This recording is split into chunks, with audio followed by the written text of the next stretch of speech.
fellow kindlers of the fire of God's very presence. Before I offer this sermon entitled "Is Something Burning?", I invite you into the spirit of shared prayer. Loving God in all times and in all places, take our lips and speak with them, take our minds and think with them, take our hands and work with them, and take our hearts and set them on fire with love for you and all of creation. Amen. Something burning. These are often words of concern, caution, and alarm. 2 nights ago, "Is something burning?" were the very words uttered loudly from outside of our kitchen from my loving yet justifiably concerned spouse. What caused her alarm this time was not the leftover cheese scraps at the bottom of the toaster oven that someone who will go unnamed last time while toasting had failed to clean up, and so the smoke rose up, as did her alarm, and then of course the real smoke alarm.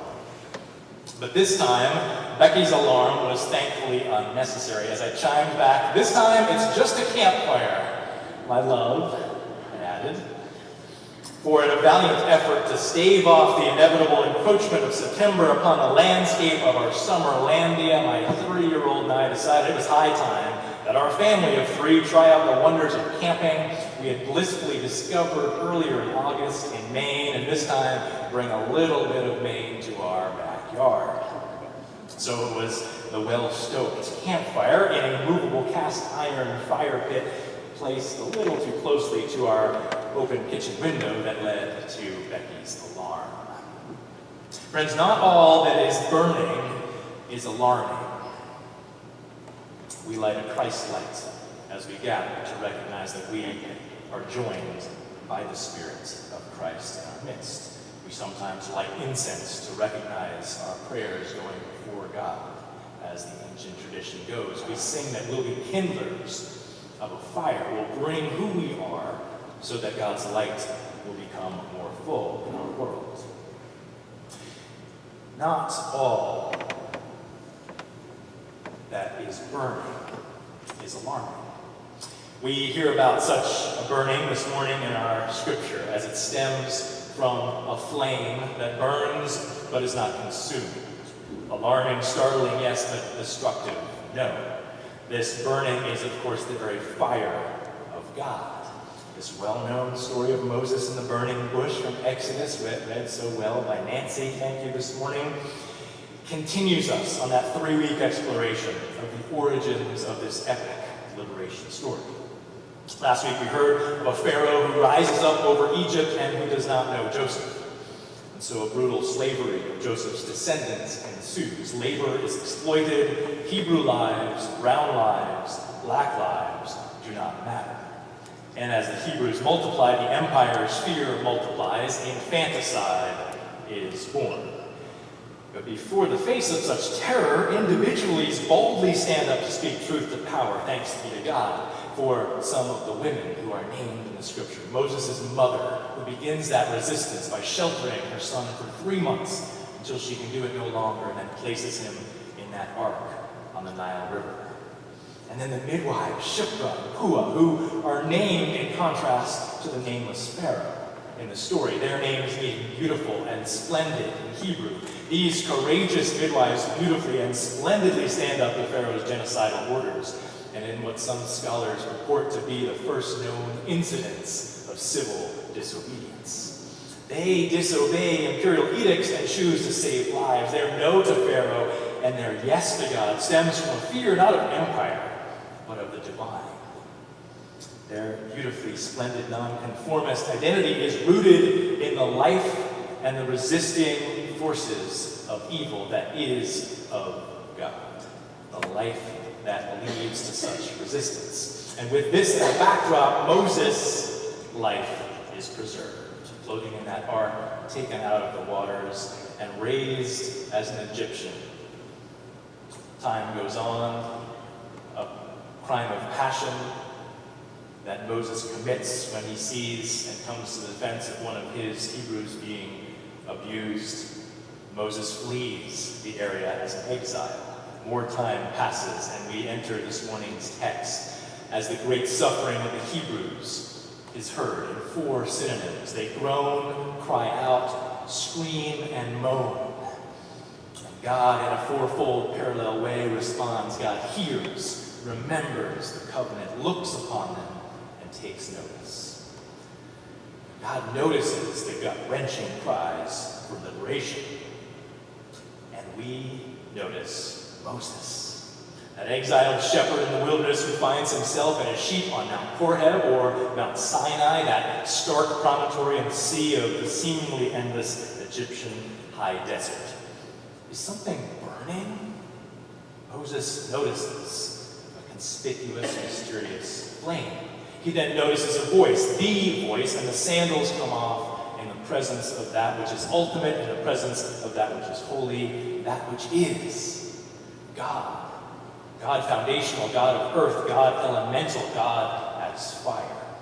And that fire lights a fire under Moses. He's called into action. He is propelled. A simple shepherd becomes a great emancipator. But of course, not without questions and resistance and reticence. I love that Moses, like so many of the prophets in our scriptures, begins as a reluctant, timid, uncertain one. Moses questions God's call, even though he sees the fire burn. To each question, why, who, what, we hear an overwhelmingly gracious response from the divine. Moses asks why. Upon seeing that bush, he wonders, why does it burn and not be consumed? Behind this question is an expectation that destruction comes from flames. And yet, in this encounter, he sees God shows up as preservation, protection, even provision. Notice how God responds to Moses' why. God says, Moses, Moses. To Moses' why, God calls his name. While not providing a scientific explanation as to why shrubbery is engulfed in flames but not destroyed, God shares a much deeper truth. That Moses' name is known. Moses' identity is rooted in the most eternal sovereign. Moses then asks, who? Who am I to waltz up to Pharaoh and say, let my people go? I am a multiracial fugitive in the eyes of the world. My qualifications, everyone tells me, are suspect. Notice that God does not reassure Moses that he has a solid resume. God simply says to Moses' who, I will be with you. To Moses' question of who am I, God says, I am with you. The promise of divine presence in the midst of self-doubt. We hear Psalm 139, if I take the wings of the morning and settle at the farthest limits of the sea, even there your hand will guide me and hold me fast.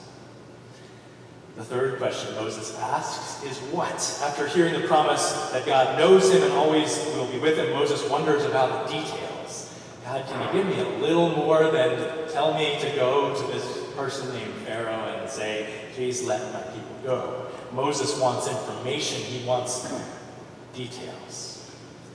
But to that question, God simply answers, I am who I am.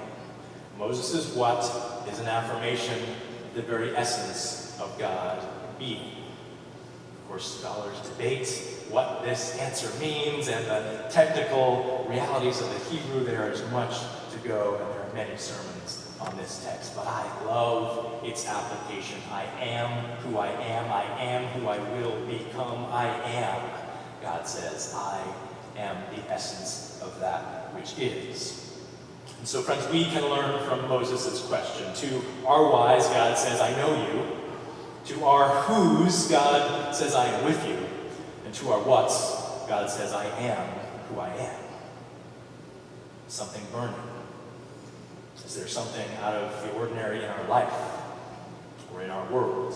Something that perplexes us, that stops us, that causes us to ask why, who, or what?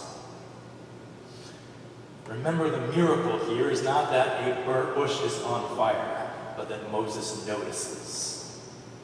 Perhaps that bush has always been on fire. but so many passed by unaware of its existence. The reality of God burning, God's presence in our world, is a promise that so often we miss. In our world, it's easy for us to recognize that which is burning and that which is alarming, the flames that do lead to real pain. We see those flames rising over Houston as that Arkema chemical plant burns, even as there are floodwaters still devastating and displacing. Climate injustice burning before our eyes. The flames of missile tests from other countries, matching the flames of anger and sable rattling from our own commander-in-chief, frighten us, as do the tiki torches of Charlottesville, that of course continue to burn as white supremacy is not yet extinguished, white terror, white nationalism. As Reverend Tracy Blackman is so well to say in the New York Times this past weekend, an article about the need for us as people, as moderates, to stand up and to continue to speak out against such burning that causes such alarm. Friends, there may be burning in our own lives that cause alarm. We may be perplexed, like Moses, about what we're called to do. Many of us may have recently moved. Some of us are new to Boston. Some have moved to Fall River. Some of us are facing health challenges in our own lives. Some of us have lost loved ones, have lost loved pets, beloved ones in our midst. Some of us are concerned about others, the world. Some of us are wondering how we can affect change. How can we be the Moses of liberation in our world and for our neighbors close at hand? Are we resistant like Shiphrah and Puah? Are we called to liberate others? Are we the ones who are in need of liberation? To all of these questions, dear friends, comes this overwhelming promise that God is a God of liberation. We don't know the details. Moses didn't know the details. We don't know how to stop floods from occurring. We don't know how to stop missiles from flying. But friends, we know how to choose love in response. Let love be genuine. Hate what is evil. Don't hate evil people. There is no such thing.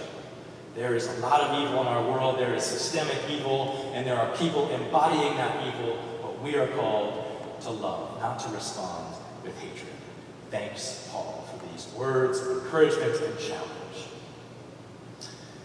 We hear about the who, the why, and the what, but we long for a how. So we're grateful for this final reading from Matthew 16, where Jesus boldly speaks about a how. To Peter's infamous comments about Jesus, this is not your way. Jesus says, get behind me, Satan. Your mind is not set on the right things, Peter. And Jesus goes on to say and to offer those well-known words, take up your cross and follow. And often we hear that as meaning to take up the burdens that we carry, that other people carry, and carry them with us. And that is a good and right interpretation. But friends, I wonder, in the light of what's happening in our world, in our own lives, in the light of what Moses leads us into in this invitation toward liberation, if we're not to see the cross more specifically and literally for what it is, a sign of empire, a sign of torture, a sign of intimidation, and Jesus' invitation to take up that cross and to follow, to rip that symbol of empire from the ground and bring it with us and move together as a movement of nonviolent love, to say no to the powers that be, to say yes to the genuine love that Jesus wants for all of us, to walk, to follow. And yes, that following is hard and may lead to more suffering, but we are not invited to seek that. We are invited to seek the love that outpours from the burning bush of God's eternal and very real presence. We don't have to go on marches, friends, every day. We don't have to be out there actively being part of that beautiful Bayou Navy Army that's helping rescue people out in Houston. Friends, we simply are invited to love. We may be asked to do things like that at times, but we are asked to love in response to the wilds of our world. Think about the little things that can make all the difference. And when you decide to go camping in your backyard, if you have a backyard, perhaps don't choose the coldest night of the year. For at 3:39 in the morning, our dear Rowan woke me up and said, "Dada, I am cold." It was 44 degrees out 2 nights ago. So we abandoned our camping efforts and we retreated back into our safety and the privilege of our house. But in that moment, I realized this was no defeat. I had a chance to hold my 3-year-old, which is becoming less and less real as he grows older, and recognize that we are called to solidarity in the midst of the things that change. We are called to love one another with intensity, with grace, and with humility. And in so doing, remember that we are called to recognize God is always with us, always guiding us, and miracles abound in our very midst. The bushes are burning, and God's presence is real. May we recognize it, and may we follow the one who loves us, the Prince of Peace. Amen. So it becomes our invitation, as difficult as it is and as perplexing as it is, to say those same words that Moses was called to say, "Let my people go." Our next hymn is in our blue hymnal, hymn 334. Hymn 334. When Israel was in Egypt's land, we'll sing verses 1 and 3 in our blue hymnal 334.